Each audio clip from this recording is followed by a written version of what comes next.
देखो बेटा, ये भी सवाल बहुत इजी था जो कि आपके सर ने जब आपको पढ़ा रहे होंगे तो 3 ग्राफ सिखाए होंगे रजिस्टिविटी वर्सेस टेम्परेचर के।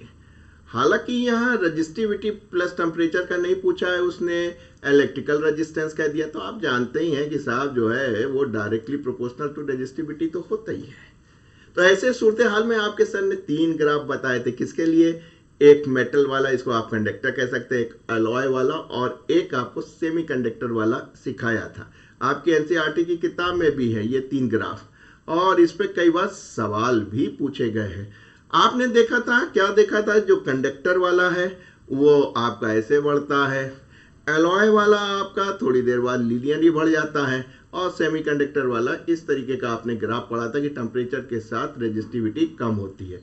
क्योंकि resistivity directly proportional to resistance की है, तो आप यही तीनों ग्राफ जो हैं आप किस में लगा सकते हैं? आप अपने रेजिस्टेंस के में भी अप्लाई कर सकते हैं। तो जाहिर सी बात है, एज टेम्परेचर इंक्रीजेस, देखिए टेम्परेचर बढ़ रहा है, ये आपका सेमी का है, और ये आपका कंडक्टर का है, और ये आपका एलॉय का है। तो आप कह सकते हैं कि साहब देखिए, जैसे टेम्परेचर बढ़ रहा है तो रजिस्टिविटी या रेजिस्टेंस सेमी कंडक्टर्स में इंक्रीज कर रहा है, और सेमी कंडक्टर्स में देखिए टेम्परेचर बढ़ रहा है और जो आपका रेजिस्टेंस है वो डिक्रीज कर रहा है। तो fourth is the correct option. ध्यान रखिएगा, रेजिस्टेंस और रेजिस्टिविटी में मिला के पूछ रहे हैं।